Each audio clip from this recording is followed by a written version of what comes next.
Welcome student. आज हम बात करेंगे बायोलॉजी में और हम पढ़ रहे थे आवर्त बीजी जो पादप हैं उनमें लैंगिक जनन की जो क्रिया है वो किस प्रकार से संपन्न होती है। और इसका आगे का अपना जो टॉपिक है वो आता है परागण या पोलिनेशन। तो सबसे पहले हम परागण के बारे में कुछ सामान्य जानकारी का अध्ययन करेंगे। सबसे पहली चीज, परागण कहते किसे हैं, परागण क्या है। देखो, हमने पुष्प की संरचना में पढ़ा था कि जो पुष्प है एक प्रारूपिक पुष्प 4 चक्रों से मिलकर बना हुआ था। बाह्य दलपुंज, दलपुंज, पुमंग और जायांग। जो पुमंग था उसकी एक इकाई को हमने पुंकेसर कहा था और पुंकेसर पुष्प का नर जनन भाग है जिसमें नर युग्मकों का निर्माण होता है। जो जायांग था उसकी एक इकाई को हमने अंडप कहा था। अंडप जो था वह मादा जनन भाग था पुष्प का और उसके 3 भाग थे, वर्तिकाग्र, वर्तिका और अंडाशय।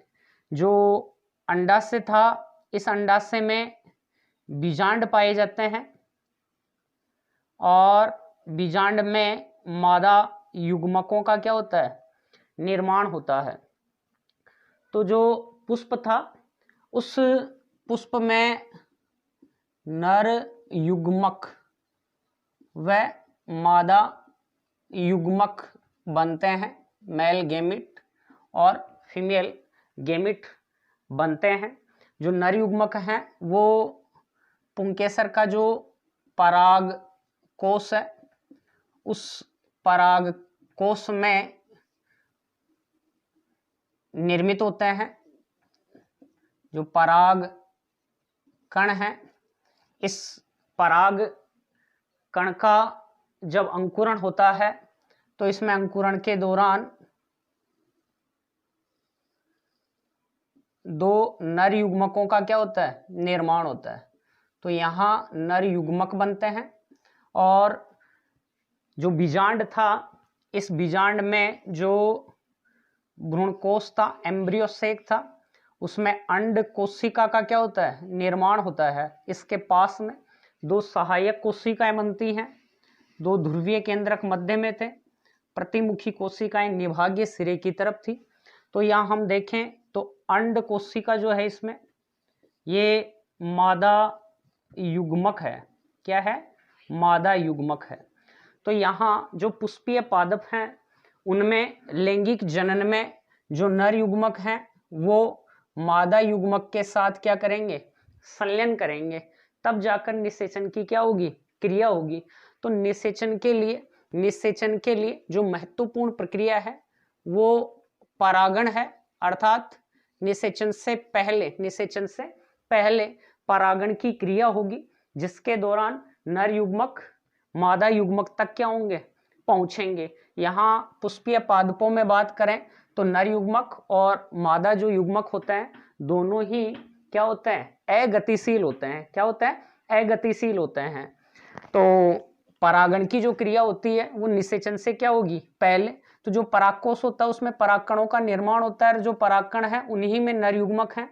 ये जो परागकण है, जब परागकोश फटता है, परिपक्व परागकोश, तब परागकण मुक्त होकर कहाँ तक पहुंच जाता है, वर्तिकाग्र तक। यहाँ तक पराग कणों के पहुंचने की जो प्रक्रिया है, परागकोश से मुक्त हुए जो परागकण है इनका कहाँ तक जाना, वर्तिकाग्र तक पहुंचना ही क्या कहलाएगा, परागण कहलाएगा। तो सीधी से अपन परिभाषा की बात करें, परागण किसे कहेंगे, परागकोश से पराग कणों का मुक्त होकर पुष्प की किस तक पहुंचना, वर्तिकाग्र तक पहुंचना ही क्या कहलाएगा, परागण कहलाएगा। ये परागकोश है, इस परागकोश में ये क्या है, परागकण है।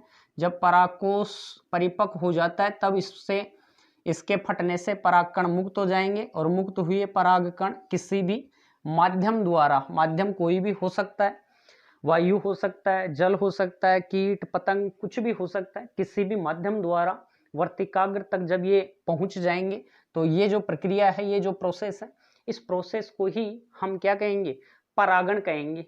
अब यहाँ सबसे पहले परागण की खोज की बात करें, परागण के बारे में किसने बताया, तो थियोफ्रेस्टस नामक वैज्ञानिक थे जिन्होंने परागण की जानकारी दी थी, और इन्होंने अपनी एक पुस्तक इंक्वायरी इनटू द जो प्लांट्स है उसके अंदर परागण के बारे में विस्तृत जानकारी बताई है। किसने, थियोफ्रेस्टस ने। कौन सी पुस्तक में, इंक्वायरी इनटू द प्लांट्स जो इनकी बुक है उसके अंतर्गत इन्होंने परागण के संदर्भ में संपूर्ण जानकारी की क्या की है, व्याख्या की है।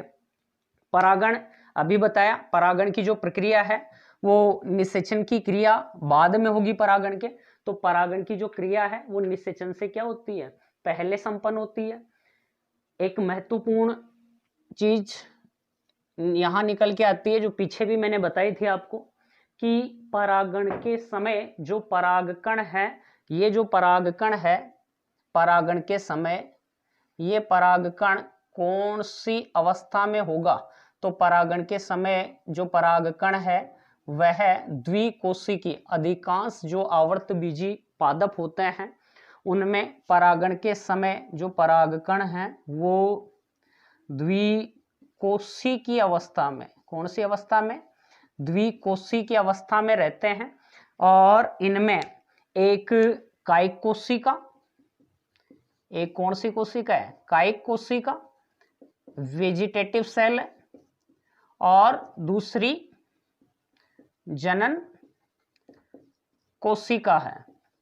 परागण के समय परागकण कितने कोशी की अवस्था में रहते हैं, तो परागण के समय परागकण कितनी कोशी की अवस्था में है, द्विकोशी की अवस्था में। एक कायिक कोशिका है और एक कौन सी कोशिका है, जनन कोशिका है। लगभग हम देखें अधिकांशतः 60% जो आवर्तबीजी पादप होते हैं उनमें परागण के समय परागकण द्विकोशी की अवस्था में ही रहते हैं। लेकिन कुछ पादपों की हम बात करें तो उनमें परागण के समय जो परागकण हैं वो त्रिकोशी की अवस्था में पाए जाते हैं। जैसे पार्चुलाका है, होलोपटेला है, उनमें अंकुरण से पूर्व ही अर्थात परागकोश के अंदर ही जो जनन केंद्रक है उसमें समसूत्री विभाजन होने से उसी में दो नर युग्मकों का क्या हो जाता है, निर्माण हो जाता है। तो उन जो प्लांट्स होंगे, जैसे पार्चुलाका की बात करें अपन, होलोपटेला की बात करें, इनमें परागण के समय परागकण कितनी कोशी की अवस्था में रहेंगे, 3 कोशी की। लेकिन अधिकांश की बात करें तो कितनी कोशी की अवस्था में रहेंगे, 2 कोशी की अवस्था में। परागण की जो क्रिया है, सभी जो पादप होते हैं, चाहे आवर्त बीजी हो चाहे अनावर्त बीजी हो, सभी में परागण की क्रिया हमें देखने को मिलती है। तो ये एक महत्वपूर्ण क्रिया है। परागण नहीं होगा तो पुष्पीय पादपों में निषेचन की क्या नहीं होगी, क्रिया नहीं होगी। तो परागण निषेचन से पहले संपन्न होने वाली क्या है, क्रिया है। यहां तक क्लियर। इसके बाद में हम पढ़ने वाले हैं परागण जो है वह कितने टाइप का होता है, परागण किसे कहते हैं। ध्यान दो, परागण जो है वो परागण 2 प्रकार का है।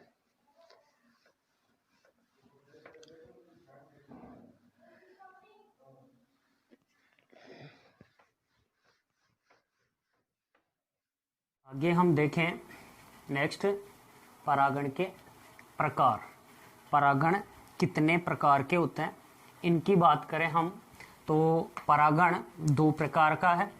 एक है स्वपरागण और दूसरा है परपरागण, self pollination and cross pollination. सबसे पहले हम यहाँ बात करेंगे सेल्फ पॉलिनेशन की। स्वपरागण जो है वो किसे कहेंगे, तो स्वपरागण यह है स्व यानी स्वयं, स्व यानी स्वयं, और परागण है ही, अर्थात एक जैसे ये पुष्प है, इस पुष्प के स्वयं के जो परागकण है वो इसी पुष्प की वर्तिकाग्र पर स्थानांतरित हों, या हम कहें कि एक पुष्प ये है, एक पुष्प ये है, एक ही पादप पर दो पुष्प हैं, तो इस पुष्प के परागकण इस पुष्प की किस तक आ जाए, वर्तिकाग्र तक आ जाए, तो यह जो प्रक्रिया है वह स्वपरागण कहलाएगी।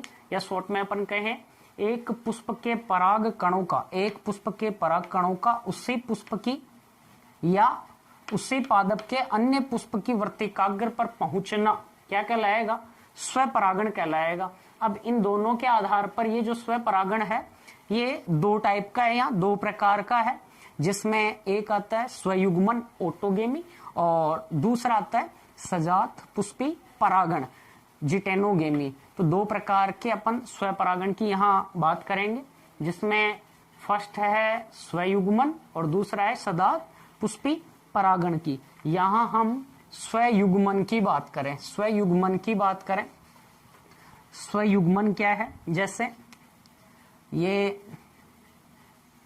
एक पादप है जिसके ऊपर ये पुष्प लगा हुआ है और ये एक उभय लिंगी पुष्प है।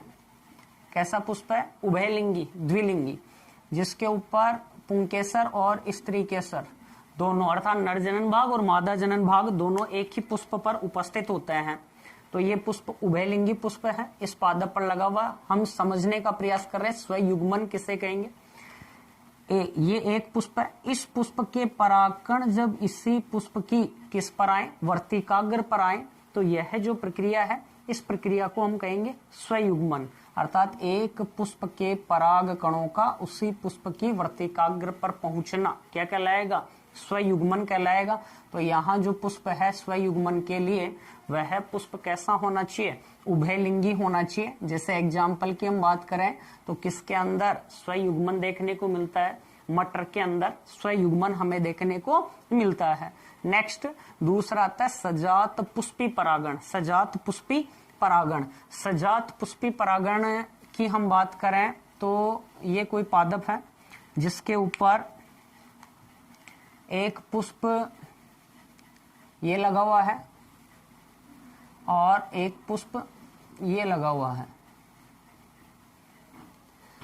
यहां हम पादप की बात करें तो पादप जो है वो पादप है उभय लिंगी पादप, अर्थात एक ही पादप पर दोनों प्रकार के पुष्प, ऐसे पुष्प अर्थात पुंकेसरी पुष्प और स्त्री केसरी पुष्प दोनों एक ही पादप पर लगे हुए हों। पुष्प यहाँ लैंगिकता के आधार पर बात करें तो ये पुष्प कैसे हैं, एक लिंगी पुष्प हैं, जबकि पादप कैसा है, द्विलिंगी पादप है। अर्थात एक ही पादप पर दोनों प्रकार के पुष्प लगे हुए हैं, जिनमें एक में केवल नर जनन भाग है अर्थात पुंकेसर है एक पुष्प में, एक पुष्प में केवल मादा जनन भाग है। तो अपन सजात पुष्पी परागण को देखें तो किसे कहेंगे, सजात पुष्पी परागण एक पुष्प के पराग कणों का, एक पुष्प के इस पुष्प के पराग कणों का, एक पुष्प के पराग कणों का मुक्त होकर उसी पादप, पादप एक ही है, उसी पादप के दूसरे पुष्प की, उसी पादप के दूसरे पुष्प की वर्तिकाग्र तक क्या करना, पहुंचना, क्या कहलाएगा, यहाँ सजात पुष्पी परागण कहलाएगा। तो पादप जो है वो पादप तो कैसा है, उभयलिंगी, लेकिन इस पर पुष्प जो लगे हुए हैं वो पुष्प कैसे हैं, एक लिंगी हैं। पुष्प कैसे हैं, एक लिंगी हैं। पादप तो है ये उभयलिंगी, लेकिन जो पुष्प हैं वो पुष्प कैसे हैं, यहाँ एक लिंगी हैं। तो एक पुष्प के परागकणों का मुक्त होकर उसी पादप के किसी अन्य पुष्प की वर्तिकाग्र पर पहुंचना क्या कहलाएगा, यहाँ सजात पुष्पी परागण या जिटोनोगेमी कहलाएगा। जैसे ककड़ी में, तुरई में, लौकी में, मक्का में आदि में इस प्रकार का परागण हमें देखने को मिलता है। ये तो हुआ यहाँ स्वपरागण की बात। नेक्स्ट हम देखें पर परागण, क्रॉस पोलिनेशन किसे कह देते हैं। तो क्रॉस पोलिनेशन की हम बात करें तो पर परागण कहेंगे जैसे एक पादप ये है, एक पादप ये है,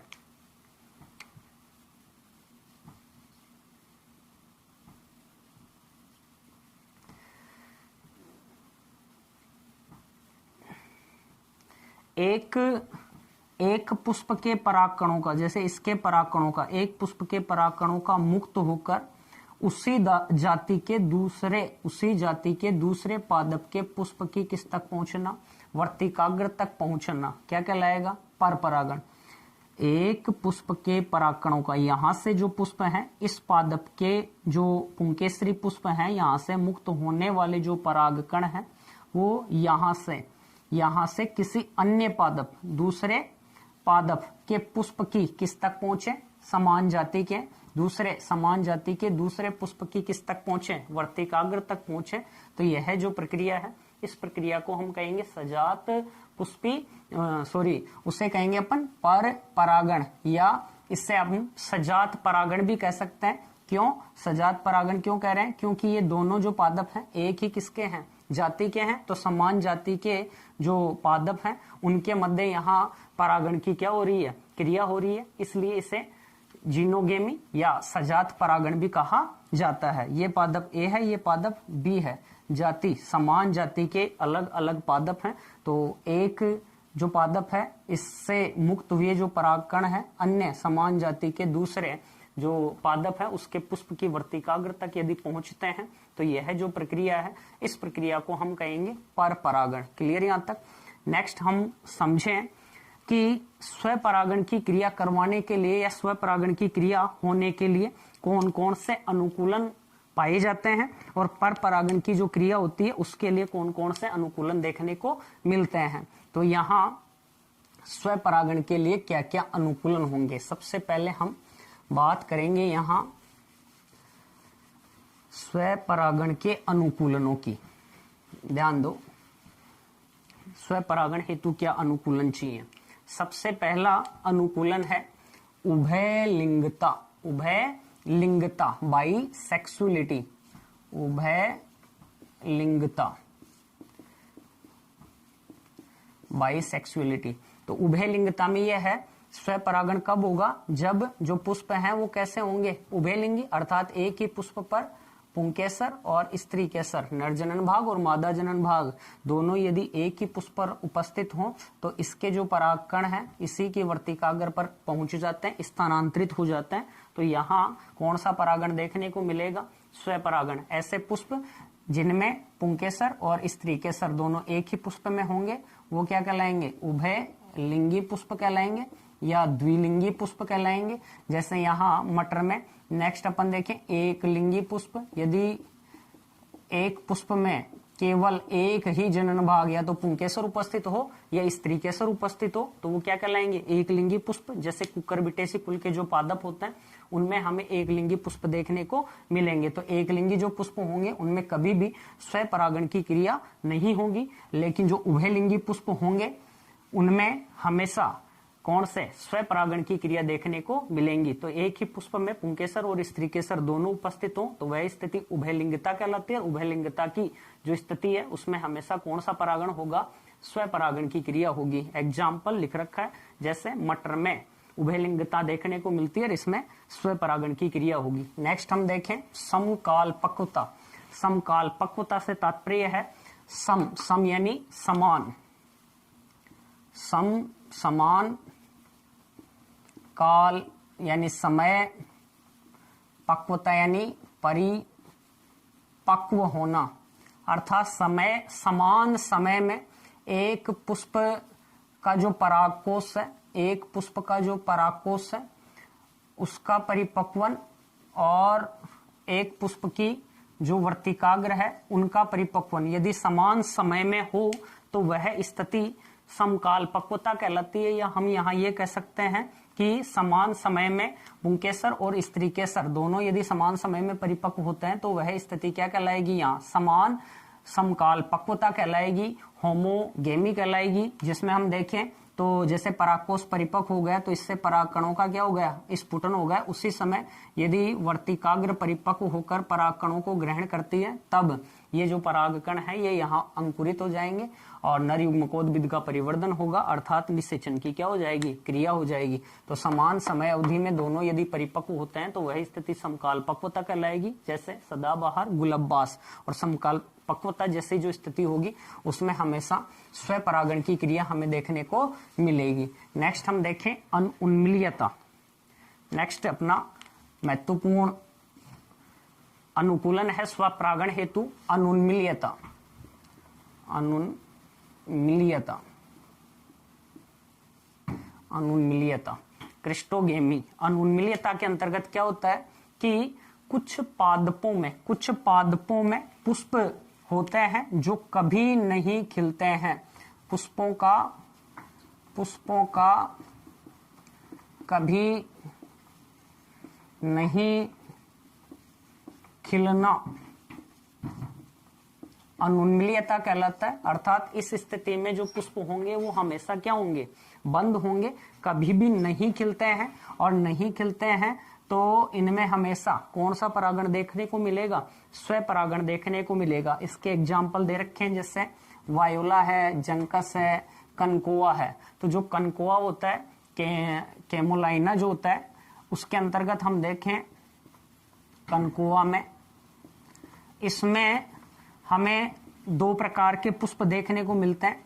एक भूमिगत जो कभी नहीं खिलता है और एक वायुवीय जो खिलते हैं। तो जो भूमिगत पुष्प हैं वो कभी नहीं खिलते हैं और अंदर ही अंदर इनमें परागण की जो क्रिया है वो संपन्न हो जाती है और इनमें जो परागण होगा वो हमेशा स्वयुग्मन प्रकार का होगा। कैसा होगा, स्वयुग्मन प्रकार का होगा। अर्थात इसके खुद के जो स्वयं के युग्मक हैं, स्वयं के युग्मक जो है, नर युग्मक और मादा युग्मक आपस में संलयन करते हैं। आपस में क्या करेंगे, संलयन करेंगे और इस प्रकार का जो युग्मन होगा वह स्वयुग्मन होगा। एक महत्वपूर्ण चीज यहाँ ये है कि किसी भी प्रकार के बिना किसी परागण के, बिना किसी भी प्रकार के किसी भी माध्यम के, इस प्रकार का जो परागण होगा अनुन्मीलियता में बिना किसी माध्यम के या बिना किसी कीट पतंग आदि कोई भी मान सकते हैं, जल वायु कुछ भी मान सकते हैं अपन माध्यम, बिना किसी माध्यम के इनमें परागण की क्रिया हमें देखने को मिलती है। और स्पष्टतया इनमें बिना परागण के बीज का क्या होता है, निर्माण होता है। तो यहां हम देखें किसके अंतर्गत, कनकोआ के अंतर्गत बिना परागण के, बिना माध्यम के इनमें सुनिश्चित रूप से परागण की क्या होती है, क्रिया हमें देखने को मिलती है और बीजों का क्या होता है, निर्माण होता है। नेक्स्ट हम अगला जो अनुकूलन देखें उसकी बात करें तो वो आता है कलिका परागण। लेकिन इससे पहले अनुन्मीलियता में एक चीज रह गई यहाँ पर, लेग्यूमिनेसी कुल के पादपों की बात करें तो उनके अंदर जो पुंकेसर होते हैं वो पुंकेसर बाहर से दलों के द्वारा क्या होते हैं, ढके हुए रहते हैं और अनुन्मीलियता दर्शाते हैं। ये जो दल है ये नोतल का क्या करते हैं, निर्माण करते हैं। इसलिए यह भी एक प्रकार की अनुन्मीलियता है। किनमें, जो लेग्यूमिनेसी कुल के जो पादप हैं उनमें जो पुमंग हैं वो चारों तरफ से दलों से घिरे हुए होते हैं और जो दल हैं वो आपस में मिलकर नोतल का क्या करते हैं, निर्माण करते हैं। अंदर ही अंदर इनमें अनुन्मीलियता देखने को मिलती है, अर्थात इनमें भी स्वपरागण की क्या होगी, यहाँ क्रिया होगी। नेक्स्ट हम देखें स्वपरागण का अगला जो अनुकूलन है उसकी बात करें तो वो आता है कलिका परागण। कलिका परागण का मतलब जब पुष्प खिलेगा नहीं उससे पहले ही कलिका अवस्था के अंदर ही उनमें परागण की क्या हो जाती है, क्रिया हो जाती है। जैसे गेहूं है, चावल है आदि के अंतर्गत हम देखें तो कलिका जो परागण है उनकी क्रिया देखने को मिलती है। तो ये सब के सब जो अनुकूलन थे जितने भी हैं ये स्व परागण के क्या है, अनुकूलन है। नेक्स्ट हम देखें पर परागण के लिए किन किन अनुकूलनों की क्या पड़ती है, आवश्यकता पड़ती है, या पर परागण के लिए क्या अनुकूलन है जिसके कारण हमेशा इनमें पर परागण की क्रिया ही देखने को मिलेगी। फर्स्ट पहला आता है स्वबंधेता। स्व यानी स्वयं, बंधे यानी बंधे, अर्थात कुछ जो पुष्प हैं उनमें उनकी खुद की स्वयं की जो वर्तिकाग्र होती है, ये इनके स्वयं के जो परागकण होते हैं उनके लिए क्या होती है, बंधे होती है। अर्थात कुछ पादपों में एक पुष्प के परागकण जो है, जैसे ये एक ही पुष्प है, इस पुष्प के जो परागकोश है ये फटा और इससे परागकण मुक्त होकर यहाँ पर क्या हुए, चले गए वर्तिकाग्र तक वर्तिकाग्र पर। तो इसकी वर्तिकाग्र पर ये क्या नहीं हो पाते हैं, अंकुरित नहीं हो पाते हैं। इस स्थिति को हम कहेंगे स्वबंधिता। एक पुष्प के पराग कणों का उसी पुष्प की वर्तिकाग्र पर क्या नहीं हो पाना, अंकुरित नहीं हो पाना, क्या कहलाएगा, स्वबंधिता। और इसके कारण इनमें हमेशा कौन सा परागण देखने को मिलेगा, हमें पर परागण देखने को मिलेगा, क्योंकि इनके जो स्वयं के परागकण हैं वो इसकी वर्तिकाग्र पर क्या नहीं हो पाएंगे, अंकुरित नहीं हो पाएंगे। जैसे अंगूर है, पिटूनिया है, राखी बेल है, चाय है आदि के अंदर हमें स्वबंधिता देखने को मिलती है। तो ये भी महत्वपूर्ण है, इसके एग्जाम्पल देखना, स्वबंधिता किनमें देखने को मिलती है। नेक्स्ट आता है एक लिंगता। एक लिंगता, एक लिंगता की हमने पीछे भी बात की है, अभी सजात पुष्पी परागण पढ़ाया आपको। इसमें हमने देखा कि एक तो है पादप कैसा है, द्विलिंगी पादप है, और एक है एक लिंगी पादप। द्विलिंगी पादप अर्थात पादप जिस पर एक ही पादप पर दोनों प्रकार के पुष्प विकसित हों, अर्थात पुंकेसरी पुष्प और स्त्री केसरी पुष्प दोनों लगे। पुष्प तो एक लिंगी होंगे लेकिन दोनों प्रकार के पुष्प होंगे उन पादप पर, जैसे ककड़ी है, तुरई है, लौकी है, मक्का है आदि।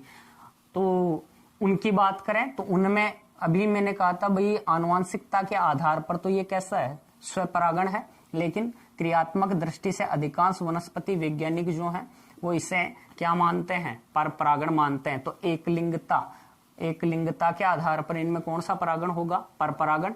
एक देखे अपन एक लिंगी पादप, एक जो पादप है एक पादप पर केवल या तो पुंकेसरी पुष्प होंगे या स्त्री केसरी पुष्प होंगे। जैसे यहाँ पुंकेसरी पुष्प है, यहाँ स्त्री केसरी पुष्प है, तो इनमें हमेशा वास्तविक प्रकार का पर परागण देखने को मिलता है। इसके जो परागकण है दूसरे पादप के पुष्प की वर्तिकाग्र पर क्या होंगे, स्थानांतरित होंगे, तो वह एक लिंगता को दर्शाएगा। जैसे हम देखें पपीता में एक लिंगी पादप होता है, एक पादप पर केवल पुंकेसरी पुष्प लगेंगे, दूसरे पादप पर स्त्री केसरी पुष्प लगेंगे, उनमें हमेशा पर परागण की क्रिया ही हमें देखने को मिलेगी। नेक्स्ट हम देखें भिन्न काल पक्वता। जिस प्रकार हमने समकाल पक्वता पढ़ा उसी प्रकार भिन्न काल पक्वता है। सम यानी समान समय में समान समय में परिपक्व हो रहे थे पुंकेसर और स्त्री केसर। भिन्न काल पक्वता का मतलब होता है जब पुंकेसर और स्त्री केसर जो हैं वो समान समय में परिपक्व नहीं होते हैं। पुंकेसर जो है उसका जो परागकोश है उसका स्फुटन और वर्तिकाग्र जो है उनका दोनों का जो परिपक्वन है, दोनों का परिपक्वन समान समय में नहीं होता है। यदि पुंकेसर पहले परिपक्व होते हैं तो वह स्थिति दर्शाएगी पूर्वता, और स्त्री केसर पहले परिपक्व होते हैं तो वह क्रिया दर्शाएगी स्त्री पूर्वता।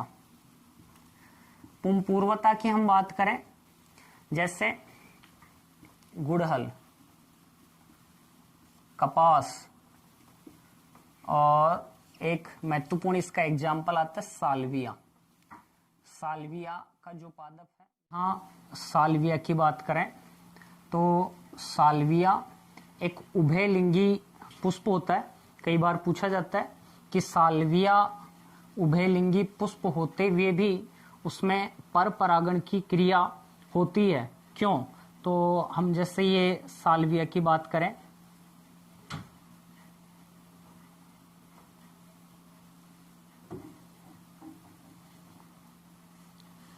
तो ये एक प्रकार का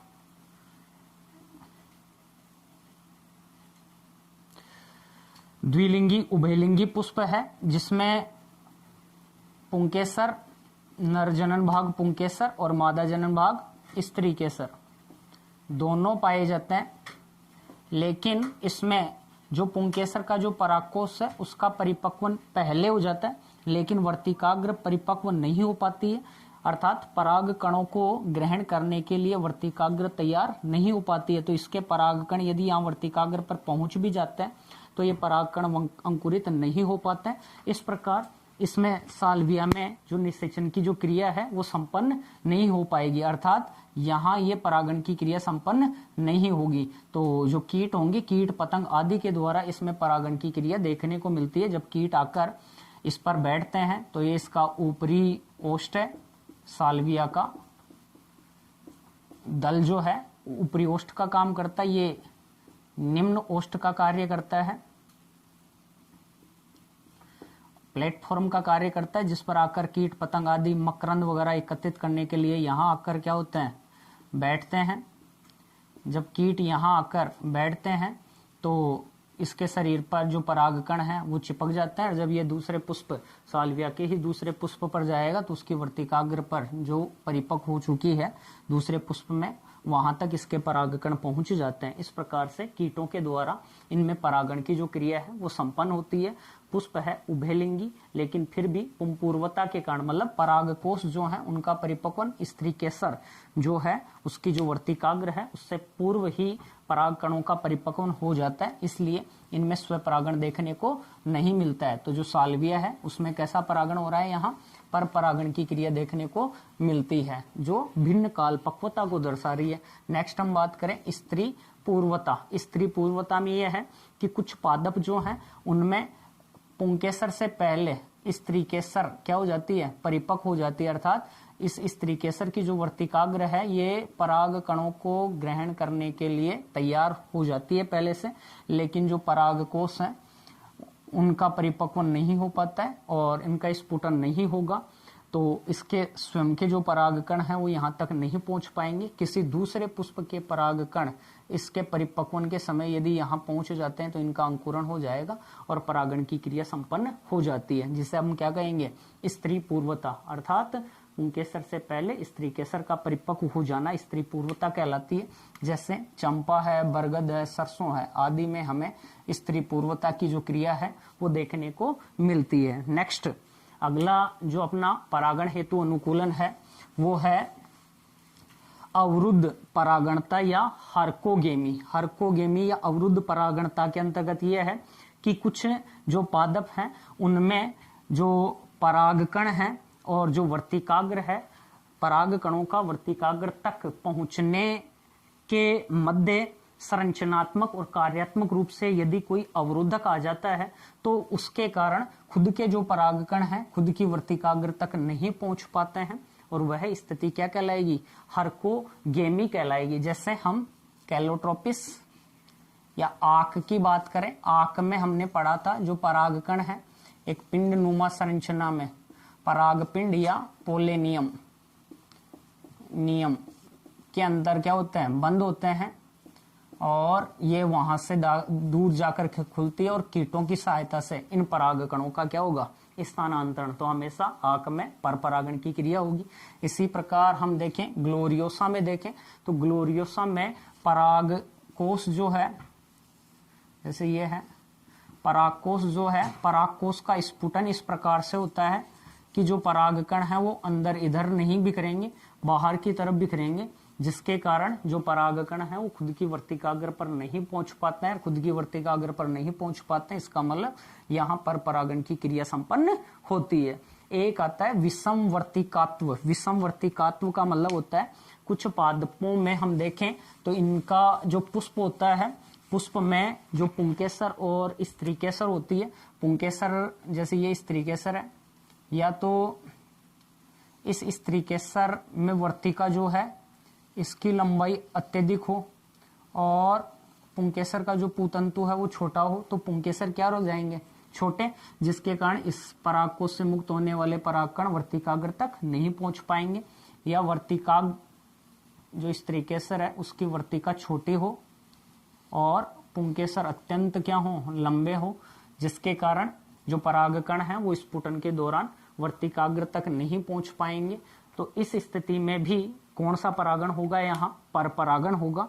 जैसे प्रिमुला जो पादप है उसमें हमें विषम वर्तिकात्व जो है वो देखने को मिलता है। तो यहाँ परागण की जो क्रिया है वो कंप्लीट हुई, जिसमें हमने सबसे पहले बात की है परागण की सामान्य डेफिनेशन और परागण से संबंधित कुछ महत्वपूर्ण जानकारी।